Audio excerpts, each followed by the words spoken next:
du groupe Les Républicains. Vous avez la parole, mon cher collègue. Merci, Monsieur le Président, Madame la Ministre. Alors, renforcer l'indépendance des médias et mieux protéger les journalistes, noble ambition. Mais votre exposé des motifs m'a troublé parce qu'en ciblant le JDD, Europe 1 et CNews, vous légiférez ad personam. Ad personam.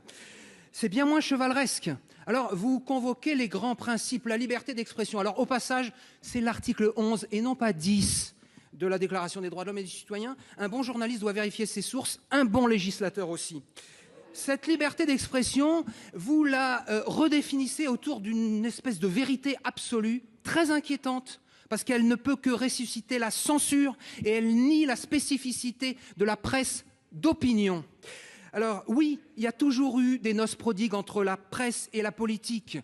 Et heureusement qu'en 1898, l'Aurore de Georges Clemenceau a publié le J'accuse de Zola. Heureusement, mon cher Pierre, que de Jean Jaurès à Fabien Gay, l'humanité exprime sa vérité, qui n'est pas la mienne. Heureusement que le Figaro, avec Hersant ou Dassault, exprime une vérité qui n'est pas la vôtre. Heureusement que CNews fait entendre un son différent de certaines voix de France Télévisions. Heureusement que Europe 1 contrebalance France Inter. Heureusement que le JDD donne une autre version de l'information que Libération.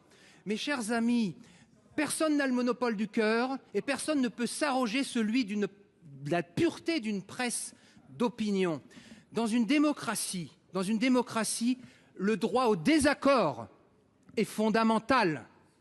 Sans la liberté de blâmer, il n'est point d'éloge flatteur. Vous connaissez tous cette tirade de Beaumarchais qui est devenue la devise du Figaro. Sans le JDD, sans CNews, sans Europe 1, notre paysage démocratique perdrait de sa pluralité, de sa vitalité, de sa crédibilité.